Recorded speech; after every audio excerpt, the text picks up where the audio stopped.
Welcome to personal finance bulletin money time. मैं हूं आपके साथ मीनू शर्मा, लेकर हाजिर हूं आपकी जेब और जिंदगी पर असर डालने वाली पर्सनल फाइनेंस, बिजनेस, कॉर्पोरेट और पॉलिसी से जुड़ी तमाम बड़ी खबरें।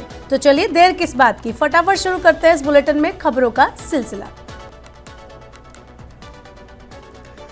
किसी देश की तरक्की इस बात पर निर्भर करती है कि वहाँ रिसर्च एंड डेवलपमेंट की सुविधाएं कितनी विकसित है। भारत ने इस मामले में बड़ी तरक्की की है।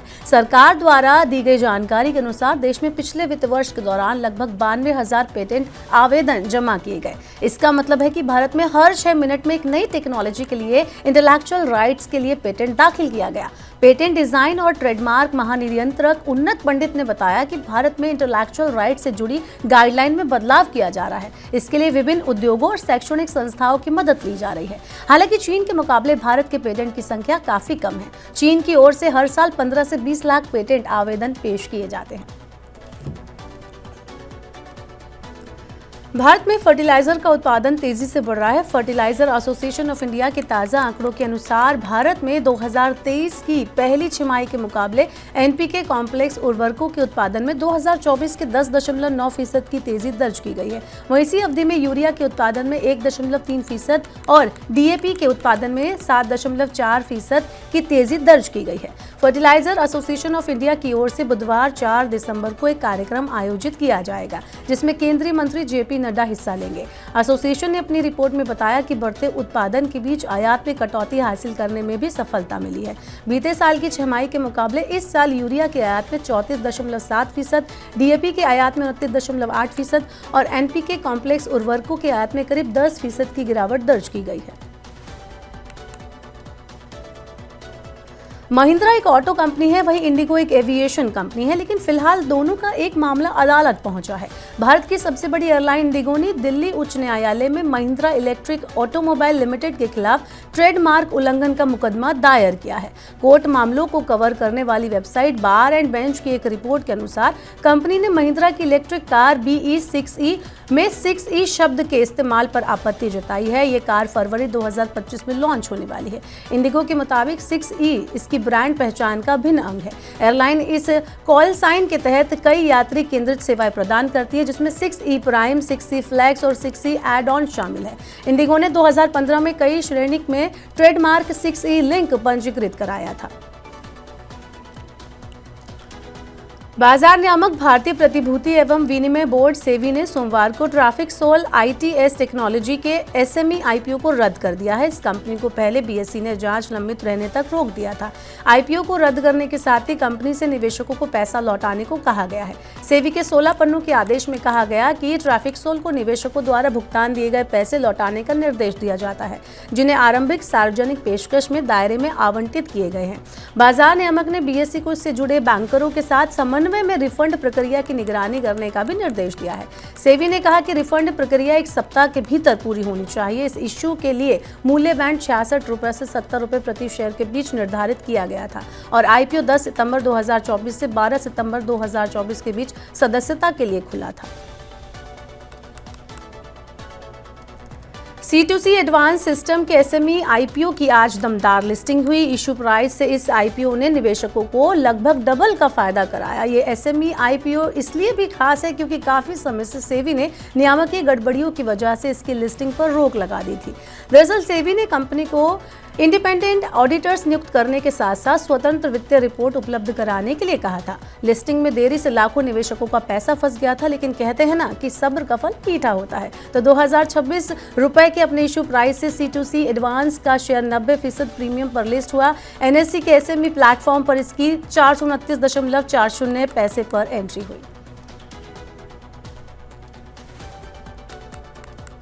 साइबर फ्रॉड से आज हम सभी परेशान हैं, इसलिए आपको आश्चर्य नहीं होगा कि भारत अब दुनिया भर में मॉलवेयर कैपिटल बन चुका है। भारत में किसी भी अन्य देश की तुलना में मोबाइल मॉलवेयर हमले सबसे ज्यादा हो रहे हैं। अमेरिका और कनाडा भी इस मामले में उनसे पीछे हैं।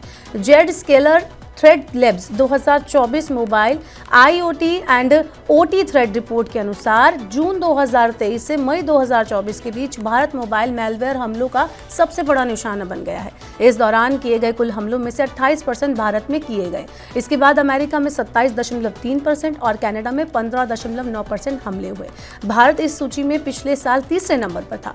बता दें कि मैलवेयर एक सॉफ्टवेयर है जिसका इस्तेमाल मोबाइल या कंप्यूटर पर किसी की पहचान चोरी करने या फिर गोपनीय जानकारी में सेंध लगाने के लिए किया जाता है। घरेलू शेयर बाजारों में सकारात्मक रुख के बीच मंगलवार को रुपए में थोड़ी मजबूती दर्ज की गई। सोमवार को अब तक का निचला स्तर छूने के बाद रुपया 3 पैसे की बढ़त के साथ 84.69 प्रति डॉलर पर बंद हुआ। अमेरिकी नवनिर्वाचित राष्ट्रपति डोनाल्ड ट्रंप की टैरिफ नीति की अनिश्चितता के बीच आज भी रुपए ने सीमित दायरे में कारोबार किया। बता दें कि निवेशक 6 दिसंबर को आने वाली भारतीय रिजर्व बैंक की मौद्रिक नीति की प्रतीक्षा कर रहे हैं, जिसमें संभवतः मुद्रास्फीति और वृद्धि के बीच संतुलन पर ध्यान केंद्रित किया जाएगा। आज के कारोबार की अगर हम बात करें तो विदेशी मुद्रा विनिमय बाजार में रुपया 84.75 प्रति डॉलर पर खुला। रुपया सीमित दायरे में कारोबार करता हुआ दिन के 84.64 प्रति डॉलर के उच्च स्तर और 84.76 प्रति डॉलर के अपने सर्वकालिक निचले स्तर तक पहुंचा। डेंगू और मलेरिया जैसी सीजनल बीमारियों के लिए फोन पे केवल 59 रुपए के शुरुआती सालाना प्रीमियम पर हेल्थ इंश्योरेंस प्लान लेकर आया है। इसमें पॉलिसी होल्डर को 1 लाख रुपए का मेडिकल कवर मिलेगा, जिसमें डेंगू, मलेरिया के साथ चिकनगुनिया, स्वाइन फ्लू जैसी 10 सीजनल बीमारियों के लिए हॉस्पिटलाइजेशन, डायग्नोस्टिक और ICU स्टे शामिल होगा। ये प्लान खासतौर पर टियर 2, टियर 3 शहरों को ध्यान में रखकर लाया गया है, जहां अफोर्डेबल हेल्थ इंश्योरेंस की पहुंच काफी सीमित है। फोन पे की ऐप पर इंश्योरेंस सेक्शन से इसे खरीदा जा सकता है। आज चांदी के कारोबार में जोरदार तेजी देखने को मिली है। 999 शुद्धता वाली चांदी करीब 1400 रुपए तक महंगी हुई है। कल इसका भाव 88,611 रुपए प्रति किलो था, तो वहीं आज 90,000 रुपए प्रति किलो पर यह बिक रही है। दूसरी ओर गोल्ड की कीमतों में मामूली बढ़ोतरी देखने को मिली है। इब्जा की वेबसाइट के मुताबिक आज यानी 3 दिसंबर को 24 कैरेट सोना 152 रुपए बढ़कर 76,460 रुपए प्रति 10 ग्राम पर पहुंच गया। कल 2 दिसंबर को भाव 76,308 रुपए प्रति 10 ग्राम पर था। बताया जा रहा है कि वैश्विक स्तर पर जारी चिंताओं की वजह से गोल्ड भाव में तेजी देखने को मिली है, लेकिन अमेरिकी डॉलर के बढ़ते भाव की वजह से ये तेजी सीमित दायरे में रही।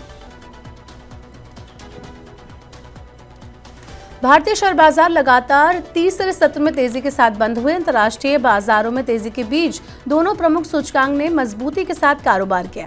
मंगलवार के कारोबार में HDFC बैंक और रिलायंस इंडस्ट्रीज जैसे प्रमुख शेयरों में खरीदारी के बीच सेंसेक्स 597 अंक और निफ्टी 181 अंक चढ़कर बंद हुए। आज के कारोबार की अगर हम बात करें तो BSE का 30 शेयरों पर आधारित सेंसेक्स 0.74% उछलकर 80,845 पर बंद हुआ। कारोबार के दौरान एक समय 701 अंक बढ़कर 80,949 पर पहुंच गया था। वहीं नेशनल स्टॉक एक्सचेंज का निफ्टी भी 0.75% बढ़कर 24,457 पर पहुंच गया। सेंसेक्स के समूह में शामिल शेयरों में से अदानी पोर्ट्स में करीब 6% की तेजी रही। इसके अलावा NTPC, एक्सिस बैंक, भारतीय state bank, Larsen and Toubro, UltraTech cement, Tata Motors, HDFC bank और रिलायंस इंडस्ट्रीज भी बढ़त के साथ बंद हुए। दूसरी तरफ भारतीय एयरटेल, ITC, सन फार्मा, एशियन पेंट और कोटक महिंद्रा बैंक के शेयर गिरावट के साथ बंद हुए। तो फिलहाल के लिए मनी टाइम में इतना ही। अब वक्त हो गया आपसे विदा लेने का। अब आपसे होगी कल मुलाकात। पर्सनल फाइनेंस की खबरों को पढ़ने, सुनने, उनसे जुड़े खास कार्यक्रमों को आप देखना चाहते हैं तो मनी9 के YouTube चैनल को आप जरूर सब्सक्राइब कर लें। साथ ही आज का हमारा मनी टाइम आपको कैसा लगा नीचे कमेंट बॉक्स में अपना फीडबैक हमें देना ना भूलें। फिलहाल के लिए इस बुलेटिन में इतना ही। बने रहिए मनी9 के साथ। नमस्कार, शुभ रात्रि।